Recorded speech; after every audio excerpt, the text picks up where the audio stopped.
अभी आंखों की शम्में जल रही हैं, प्यार जिंदा है। अभी आंखों की शम्में जल रही हैं, प्यार जिंदा है। अभी मायूस मत होना, अभी बीमार जिंदा है। आज अगर जो झूठ वो चाह रहे हैं वो दुनिया के सामने रख दे रहे हैं और वो झूठ बिक जा रहा है, तो सच बोलने वालों को भी एक बार अपने गिरेबान में झांकना पड़ेगा कि क्या हमने सच को सही तरीके से दुनिया के सामने नहीं रखा। क्या घर सजाने का तसव्वुर तो बहुत बात का है, पहले ये तय हो कि इस घर को बचाएं कैसे। बस्तियां छोड़ के जाने को कहा जाता है, पत्तियां रोज गिरा जाती है जहरीली हवा, और हमें पेड़ लगाने को कहा जाता है। ये हो रहा है, लेकिन लगाना तो पड़ेगा, लड़ना तो पड़ेगा। घर की दीवार में खुद तुमने किया है सुराख, अब कोई झांक रहा है तो शिकायत कैसी। खड़ा होकर एक बात कहता हूं, किसी ने कहा है कि जब तक शेर अपनी कहानियां खुद लिखना नहीं सीखेंगे, जब तक शेर अपनी कहानियां खुद लिखना नहीं सीखेंगे, तब तक अपनी कहानियों में शिकारी खुद को महान बताते रहेंगे। और आज वो हमको आपको ये कहने के लिए आते हैं कि ये मुल्क आपका है या नहीं है, आप क्या हैं, आप क्या खाएंगे, आप क्या पहनेंगे। जिन्हें तिरंगे से नफरत है, अपना झंडा प्यारा है, गांधी का कातिल अब भी जिनकी आंखों का तारा है, शर्मनाक इतिहास है जिनका अंग्रेजों से यारी का, वो अब हमको बांट रहे हैं सर्टिफिकेट गद्दारी का। अभी आंखों की शम्में जल रही हैं, प्यार जिंदा है। अभी आंखों की शम्में जल रही हैं, प्यार जिंदा है। अभी मायूस मत होना, अभी बीमार जिंदा है। अगर इस तपती दोपहरी में तकरीबन 40 डिग्री टेम्परेचर में बिना एसी के हजारों लोग, सैकड़ों लोग किसी शहर में कम्युनल हार्मोनी के नाम पे इकट्ठा हैं, तो समझ लीजिए कि कहीं ना कहीं नफरतों से मुल्क ऊब रहा है। यकीनन हम एक मुश्किल दौर में जी रहे हैं, जब हुकूमतों ने नफरत को अपना परमानेंट औजार बना लिया है। हुकूमत ने परमानेंट औजार बना लिया है। जब स्टेट स्पॉन्सर नफरतें उफान पर हैं, ऐसे वक्त में एकजुटता की, मोहब्बत की, सद्भाव की बात करना कितना मुश्किल है और उस पर डटे रहना कितना मुश्किल है। इस खतरे को हम सारे लोग समझते भी हैं, लेकिन खतरा बड़ा होता है तो इसका यह मतलब नहीं कि हम उस खतरे से लड़ना बंद कर देते हैं। महान बादशाह सिकंदर ने जब यूनान फतेह किया तो यूनान फतेह करने के बाद वो जीत का जश्न मनाने के लिए शहर की सड़कों पर निकला, तो उसने देखा कि पूरा शहर जश्न मना रहा है, लेकिन एक फकीर आदमी सड़क के किनारे बेखबर होकर के चादर तान के सो रहा है। सिकंदर को गुस्सा आया उसे देख करके। सिकंदर अपने घोड़े से उतरा और उतर के उस सोते हुए फकीर के पास गया और उसके पास जाकर के उसे जोर की एक लात मारी और लात मार के कहा कि क्यों रे फकीर, मैंने शहर फतेह कर लिया, यूनान फतेह कर लिया, लोग जश्न मना रहे हैं और तू सो रहा है। उस फकीर ने बिना डरे हुए उनींदी आंखों से सिकंदर की तरफ देखा और देख करके कहा कि शहर फतेह करना बादशाहों का काम है, लेकिन लात मारना गधे का काम है। आप अंदाजा लगाइए कि वक्त के बादशाह के सामने कोई एक इंसान किस जिंदा दिली के साथ ये बात कहता है। आज भी वही वक्त है। वक्त के बादशाहों ने, वक्त के सिकंदरों ने जमहूरियत को ऐसा मैनिपुलेट कर लिया है कि वो हर दिन आम आदमी को लात मार रहे हैं, हर दिन मोहब्बत करने वालों को लात मार रहे हैं। लेकिन बावाजे बुलंद ये कहने वाले लोग थोड़े कम से हो गए हैं कि लात मारना तो गधों का काम है। उत्तर प्रदेश में खड़ा हूं, आज जो ये नफरत की हुकूमत इक्तदार में दिल्ली पर बैठी है, अगर आंध्र प्रदेश ने अपना एक बैसाखी खींच ली होती, चंद्रबाबू नायडू जी ने अगर अपना जमीर न बेचा होता, तो शायद आज हालात ऐसे नहीं होते। मुझे हैरत है, मैं तो पुराने भाषण सुनता हूं चंद्रबाबू नायडू जी के, और जब उनके भाषण सुनता हूं और मौजूदा हाकिम के लिए उनके जहन और उनके लफ्जों में जो तासीर थी, जब उसको सुनता हूं तो मैं सोचता हूं कि कोई इतना कैसे बदल सकता है। लेकिन वो बदल गए, इसमें कोई तो राय नहीं। घर की दीवार में खुद तुमने किया है सुराख, अब कोई झांक रहा है तो शिकायत कैसी। वो बदल तो गए, सिर्फ 2 सूबे आंध्र प्रदेश और बिहार अगर आज चाह लें तो आज दिल्ली के हाकिम की हिम्मत नहीं है कि वो एक भी बिल ऐसा ला सके जो कॉन्स्टिट्यूशन के खिलाफ हो। लेकिन सरेंडर तो कर दिया है आपके चीफ मिनिस्टर साहब ने, इसमें कोई दो राय नहीं। लेकिन इसके बावजूद जब अभी एक बिल आया वक्फ का बिल, जो बिल्कुल कॉन्स्टिट्यूशन के खिलाफ है, एज ए पार्लियामेंटेरियन मैं यहां खड़ा होकर कह रहा हूं कि मैंने पार्लियामेंट में भी डिबेट की और देश के किसी भी प्लेटफॉर्म पे खड़ा होकर यह डिबेट करने को तैयार हूं कि वो बिल कानून और आईन के खिलाफ है, इसमें कोई दो राय नहीं है। प्रशांत भूषण जी बैठे हैं, उसके कानूनी पहलुओं को समझते हैं वो। लेकिन उस दिन भी हमने देखा कि जब यह बिल लोकसभा में आया तो अगर 288 वोट 288 वोट्स सपोर्ट में पड़े तो इस मुल्क के 232 वोट्स ऐसे भी थे जो उस बिल के अपोज में पड़े। आप मुझे बताइए कि देश की पार्लियामेंट में कितने मुसलमान हैं? बमुश्किल 20, 25, 30, 20 से 30 के बीच का आंकड़ा है। लेकिन 200 से ज्यादा इस मुल्क के हिंदू भाई, दलित भाई, सिख भाई, ईसाई भाई अगर ऐसे कॉन्स्टिट्यूशन के खिलाफ आने वाले बिल के खिलाफ खड़े हैं तो मैं नहीं मानता कि मुल्क में मोहब्बत कमजोर हुई है। यहां से खड़ा होकर एक बात कहता हूं, किसी ने कहा है कि जब तक शेर अपनी कहानियां खुद लिखना नहीं सीखेंगे, जब तक शेर अपनी कहानियां खुद लिखना नहीं सीखेंगे, तब तक अपनी कहानियों में शिकारी खुद को महान बताते रहेंगे। तो अपनी कहानियां तो खुद लिखनी सीखनी पड़ेंगी दोस्तों, क्योंकि मैंने कहा ना सरकार के पास टूल्स बहुत हैं, इतने टूल हैं। वो अपोजिशन पे इल्जाम लगाती है कि अपोजिशन जो है वो टूल किट इस्तेमाल करता है, जबकि सच्चाई है कि भारतीय जनता पार्टी के पास इतने टूल किट हैं, इतने टूल किट हैं नफरत फैलाने के लिए कि आप अंदाजा नहीं लगा सकते। पिछले 70 सालों का एक्सपीरियंस है भाई, ऐसे आसान थोड़ी है। मोहब्बत का एक्सपीरियंस तो 10-20 साल का होता है ना, हमारा आपका जो पर्सनल एक्सपीरियंस है, वहां तो एकजुट तौर पे नफरत फैलाने के लिए बाकायदा तजुर्बा रखा हुआ है उन्होंने। और आज वो हमको आपको ये कहने के लिए आते हैं कि ये मुल्क आपका है या नहीं है, आप क्या हैं, आप क्या खाएंगे, आप क्या पहनेंगे। जिन्हें तिरंगे से नफरत है, अपना झंडा प्यारा है, गांधी का कातिल अब भी जिनकी आंखों का तारा है, शर्मनाक इतिहास है जिनका अंग्रेजों से यारी का, वो अब हमको बांट रहे हैं सर्टिफिकेट गद्दारी का। इसलिए न तो शर्मिंदा होइए और न डरिए, अलग ऐलान खड़े होइए। जुल्म के खिलाफ एक इंसान उठ खड़ा होता है ना तो जुल्म को मुंह छिपाना पड़ता है। कोई एक महात्मा गांधी उठ खड़ा हुआ ना इस मुल्क में अंग्रेजों के खिलाफ, जब खड़े हुए महात्मा गांधी तो अकेले उठ खड़े हुए, लेकिन फिर पूरा मुल्क चल पड़ा ना, पूरा कारवां चल पड़ा। तो आज तो हम सबको यह सोचना है कि जो हर जालिम से टकराएगी वो आंधी बनाऊंगा। नए अंग्रेज आए हैं, नया गांधी बनाऊंगा। ये लड़ाई बहुत बड़ी है और इस लड़ाई को हर दिन लड़ना है। और मैं अक्सर एक बात हर मंच से पॉलिटिकल, देखिए हर लड़ाई, यहां जो सामने बैठे हैं साथियों, मैं आपसे कहना चाहता हूं, हर लड़ाई का हल पॉलिटिकल तरीके से नहीं निकलता है। हर लड़ाई हुकूमत नहीं लड़ती है, समाज को लड़ना पड़ता है, सोसाइटी को लड़ना पड़ता है, इंडिविजुअल लड़ना पड़ता है। अगर हम आपसे पूछें कि आपने अकेले दम पर नफरतों के खिलाफ क्या कोशिशें की हैं, तो आज जब घर जाइएगा तो इस बात को तन्हाई में बैठ के सोचिएगा कि पिछले 25-30 साल की जिंदगी में हमने अकेले इंडिविजुअल नफरत के खिलाफ जो लड़ाई लड़ी है वो कितनी बड़ी है। हम पूरी दुनिया को नहीं सुधार सकते, हम पूरे समाज को नहीं सुधार सकते। हम अपने आसपास अकेले दम पर क्या कर रहे हैं वो तय करेगा कि समाज सुधरेगा या नहीं सुधरेगा, मुल्क सुधरेगा या नहीं सुधरेगा।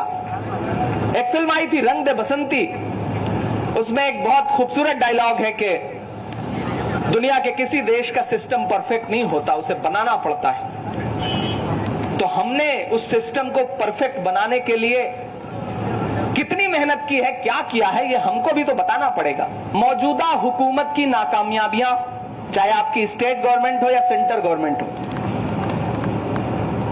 इनकी फैलाई गई नफरत,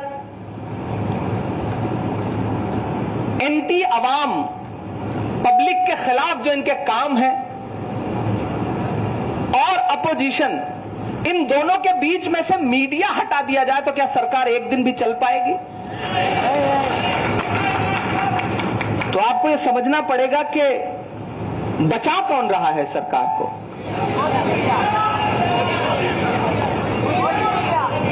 आपको जड़ तक तो जाना पड़ेगा।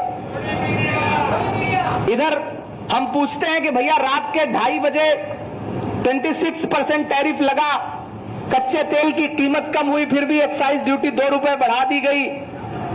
हम सवाल पूछते हैं कि 50 रुपए एलपीजी पे क्यों बढ़ गया, तो वो कहते हैं कि हम तहव्वुर राना को ला रहे हैं और उस पर डिस्कस करते हैं। जब हम ये उनसे पूछते हैं कि कश्मीर में आज भी लोग मारे जा रहे हैं, उस पर सवाल करते हैं, तो वो कहते हैं कि नहीं, वहां पे कोई सेना है जो प्रोटेस्ट कर रही है, और उस पर बात करते हैं। आप जब उनसे सवाल करते हैं कि बहुत हुई महंगाई की मार, अब की बार मोदी सरकार का नारा लगाने वाली सरकार ने आटा, चावल, दूध, दही, पनीर, छाछ, लस्सी और कफन तक पर जीएसटी लगा दी हो, तो मीडिया इस पे सवाल कुछ नहीं क्यों करता? तो फिर मीडिया शाम को आपको प्राइम टाइम में बताता है कि आओ हिंदू मुसलमान पे डिबेट करते हैं। फिर वो उठा करके कोई फुटकर से 2-4 लोग लेके आते हैं, चैनलों पे बिठाते हैं। अच्छा, मीडिया और नेता दोनों मजबूरियां समझिएगा। मैं अभी एक इंटरव्यू में था तो उन्होंने हमसे कहा कि महाराष्ट्र के एक एमएलए ने औरंगजेब के बारे में ये बोला, आप क्या कहेंगे? मैंने कहा वो बेचारे, उनको वाकपटुता नहीं है, चालाकी नहीं है बोलने की। उन्होंने कुछ और बोला, आपने कुछ और दिखाया, भाजपा ने उसको कुछ और बताया। होता क्या है ना, आप घर से, पार्लियामेंट से या ऑफिस से बाहर निकल रहे हैं, सामने मीडिया के 10 कैमरे खड़े हैं, आपको पता नहीं कि सवाल क्या है, लेकिन मीडिया को पता है कि एजेंडा क्या है। वो बिना कुछ बोले सीधे आपके मुंह में माइक घुसेड़ते हैं और कहेंगे कि मस्तान साहब, कनाडा में फलाने ने ये बोला है, आप क्या कहेंगे? अब मस्तान साहब की मजबूरी है कि मस्तान साहब अगर कुछ ना बोले तो मीडिया कहेगी कि देखो सवाल से भाग रहे हैं, और मस्तान साहब ने कुछ बोला तो उसमें से 10 सेकंड कटेगा और फिर वो मीडिया के एजेंडे का हिस्सा बन जाएगा।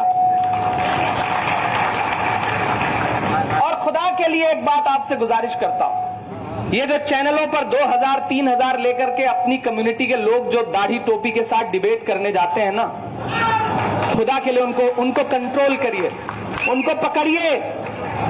अगर वो आपके इर्द गिर्द कहीं रहते हैं तो उनके घर जाइए कि भैया हम तुमको ये 2000 रुपए दे रहे हैं, प्लीज टीवी चैनल पे मत जाओ, ये अपने पास रखो। उनको एजेंडे का हिस्सा बनने मत दो।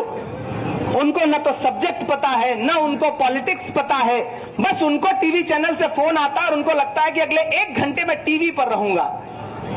बस इस खुशी में भाई जा करके खुद को भी जलील करवाते हैं, कम्युनिटी को भी जलील करवाते हैं और समाज का भी नुकसान करते हैं। नफरत के ब्रांड एम्बेसडर हैं, आप यकीन जानिए। ये जब अलग बैठते हैं ना, ये जितने भाजपा के मेंबर ऑफ पार्लियामेंट है उसमें से ढेर सारे ऐसे हैं कि जब कैंटीन में हम लोगों के साथ बैठते हैं ना, चाय पीने आते हैं तो कहते हैं मैंने भाई आप जो कह रहे थे बात वो सही है, लेकिन पार्टी की मजबूरियां हैं, क्या करें। सच बता रहा हूं, मैं उस दिन वक्फ बिल के खिलाफ बोल करके जब कैंटीन में गया तो मुझको 50 से ज्यादा भाजपा के मेंबर ऑफ पार्लियामेंट ऐसे मिले होंगे जिन्होंने हमसे कहा कि इमरान साहब हमें तो पता ही नहीं था कि वक्फ बिल का यह मामला है, हमें तो लगता था कि हुकूमत ने सारी जमीनें मुसलमानों को दे दी हैं। मैंने कहा भैया हुकूमत ने हमें जमीनें नहीं दे दी हैं, हमारी जमीनें हैं जिन पर हुकूमत ने कब्जा किया हुआ है। 123 प्रॉपर्टीज जिसको लेकर के देश के होम मिनिस्टर ने लोकसभा में कहा कि अगर ये दिल्ली की 123 प्रॉपर्टीज का अमेंडमेंट 2013 में ना आया होता तो हम आज ये बिल लेकर के नहीं आते। इनको हुकूमत ने, कांग्रेस की हुकूमत ने मुसलमानों को दे दिया। जब उन्होंने लोकसभा में बोला तो मैंने अगले दिन, मुझे बोलना था, मैंने उस पर थोड़ा रिसर्च किया। जब मैं रिसर्च करके देश की पार्लियामेंट में खड़ा हुआ था तो सामने होम मिनिस्टर साहब बैठे थे, माइनॉरिटी मिनिस्टर बैठे थे, फाइनेंस मिनिस्टर बैठी थी। मैंने कहा कल अभी होम मिनिस्टर साहब ने देश की पार्लियामेंट में खड़े होकर एक झूठ बोला है, मैं उस झूठ को बेनकाब करता हूं। चेयर पर बैठे हुए डिप्टी चेयर साहब ने कहा कि झूठ जो है वो अनपार्लियामेंट्री लैंग्वेज है। मैंने कहा होम मिनिस्टर साहब खड़े होकर बोल सकते हैं लेकिन हम उस लफ्ज को नहीं बोल सकते, अनपार्लियामेंट्री है। तो ठीक है, हम इसको असत्य बोलते हैं कि असत्य बोला है इन्होंने। सच्चाई से परे एक बात बोली है। फिर जब मैंने उसकी हिस्ट्री दुनिया को बताई, मैंने ये कहा कि ये जो 123 प्रॉपर्टीज है, दरअसल ये वो प्रॉपर्टीज है कि जब दिल्ली में लुटियन, जहां देश की पार्लियामेंट है, जहां देश के प्राइम मिनिस्टर का हाउस है, जहां देश में लुटियन, जहां सारे एमपीज के बंगलोज हैं, बड़े बड़े ऑफिसर्स के, जजेस के बंगलोज हैं, जब ये 1911 में अंग्रेजों ने यह फैसला किया कि कोलकाता के बजाय दिल्ली को अपनी कैपिटल बनाया जाएगा, राजधानी बनाई जाएगी, तो उन्होंने रायसीना हिल के आसपास जो मुसलमानों की जमीनें थी उनको एक्वायर किया। जब एक्वायर किया तो उस समय वहां पर जो इबादत गाहें मौजूद थी, जिसमें मस्जिदें थी, खानकाहें थी, कब्रिस्तान थे, उनको लेकर के मुसलमानों ने कहा कि ठीक है, आप हमारी जमीन एक्वायर कर रहे हैं, हमारे घर एक्वायर कर रहे हैं, लेकिन आप हमारी इबादत गाहें हमसे नहीं ले सकते। लड़ाई हुई, झगड़ा हुआ, प्रोटेस्ट हुआ, लड़ाई ब्रिटिश गवर्नमेंट तक पहुंची, लंदन तक पहुंची। तो ब्रिटिश गवर्नमेंट ने 1913 में मुसलमान वैलिडेशन वक्फ एक्ट बना करके वो 123 प्रॉपर्टीज उस समय वक्फ की थी, जिनके बारे में आज अमित शाह जी कहते हैं कि ये तो कांग्रेस ने दिया है। उसके बाद आप यकीन जाने कि मुझसे ढेर सारे बीजेपी के एमपीज ने कहा कि भाई आपने तो हमारी आंख खोल दी, हमें तो पता ही नहीं था। हमने कहा फिर भी आप वोट तो उन्हीं को देंगे, इसमें कोई दो राय नहीं, आप दीजिए भी, लेकिन आप ये जान लीजिए कि सच्चाई ये है कि मत समझना डराने से डर जाएंगे, अब के सारी हदों से गुजर जाएंगे, मौत के नाम का खौफ देता है क्यों, मौत के नाम का खौफ देता है क्यों, मौत जिस रोज आएगी मर जाएंगे, मत समझना कि हमने ज़मज़म दिया, आबे गंगा दिया। विजय राव जी के बुलाने पे इमरान यहां खड़ा है और हम सब मिलकर मोहब्बत की बात कर रहे हैं। शफी भाई के बुलाने पे प्रशांत भूषण जी अगर बैठे हैं और वो मोहब्बत की बात कर रहे हैं मोहित हसन साहब के साथ, तो यही तो वो हिंदुस्तान है जिससे डरती है भाजपा, जिन तस्वीरों को देखना नहीं चाहते हैं नफरत वाले लोग। कि हमने ज़मज़म दिया, आबे गंगा दिया, तुमने भारत को दंगा ही दंगा दिया। और अगली जो लाइन है ना, उस पर तैयार रहिएगा, आपका एक एक हाथ उठना चाहिए कि हमने ज़मज़म दिया, आबे गंगा दिया, तुमने भारत को दंगा ही दंगा दिया, तुमने एक रंग के ख्वाब देखे मगर, तुमने एक रंग के ख्वाब देखे मगर, हमने हिंदुस्तान को तिरंगा दिया।